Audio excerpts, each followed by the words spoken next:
Yesu asifiwe, watu wa Mungu.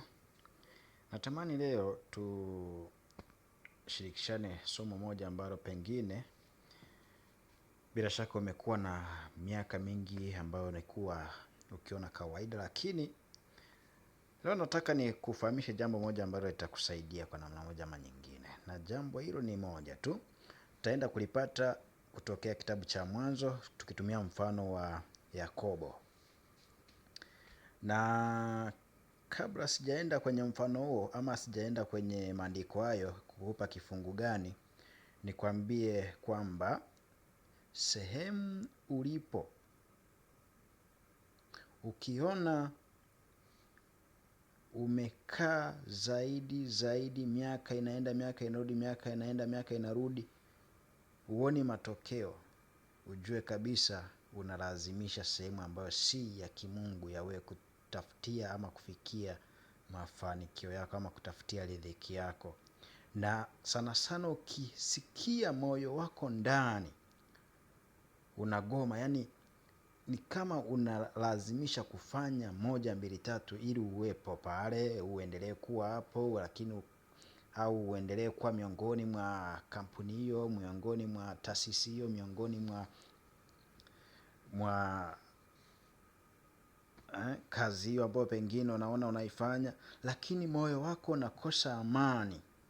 Ukiona moyo wako unakosa amani, tambua kabisa utafanya kazi hata miaka 200, utazeeka na utakufa na utaoza, utapata mafanikio ya aina yoyote yanayokuja kwako, kwa sababu unakinzana na neema ya Mungu.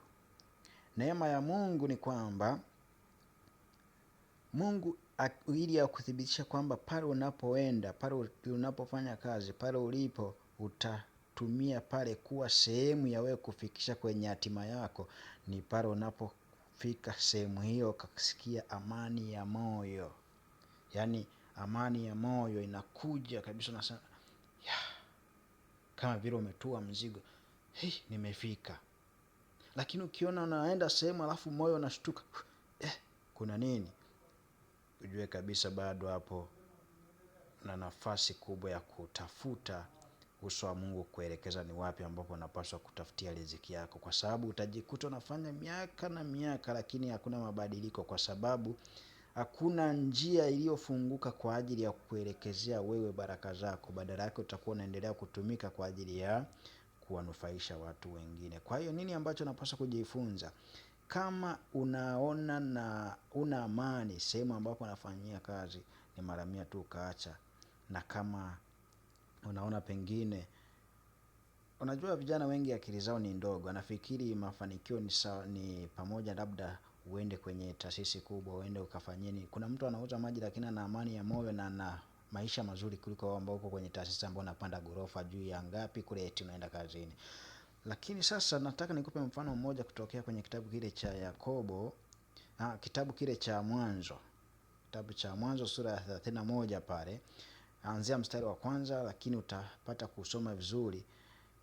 Tuangalie mfano wa Yakobo ambavyo alikuwa akifanya kazi kwa mjomba wake Labani, na tunaona pale ambapo alitumia ile nguvu ya kimungu ambayo ilimuelekeza kwenda pale na akafikia hatima ya maisha yake. Kwa sababu gani? Tunaona alipofika pale alifanyika kuwa mbaraka, na hata Labani alimpenda kwa sababu aliona uwepo wa Yakobo pale kuna faida, lakini na yeye, yani anakuwa na faida Labani, lakini na Yakobo pia naye anafurahia kuwa na faida ambayo anaiona kabisa ndani ya moyo wake kwamba nina 1, 2, 3, nina furaha ya moyo wangu, nina 1, 2, 3.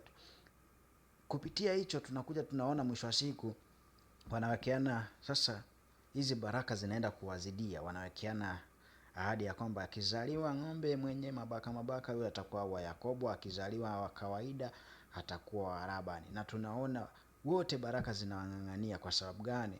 Wote walikuwa wamekaa katika kusudi la Mungu ambalo njia za baraka zao zinawaelekezea wote ili wanufaike kupitia huyu amtegemea huyu anufaike na huyu ategemea huyu anufaike. Lakini sasa amani ya moyo ndio inayoamua ni wapi ambapo unapaswa kukaa kwa ajili ya kumtumikia Mungu na kwa ajili ya maisha yako mwenyewe kupata faida hapa ulimwenguni na kisha uzima wa milele mbinguni. Mimi niachie hapo, chuja mwenyewe na tafakari mwenyewe. Baada ya hapo chukua hatua.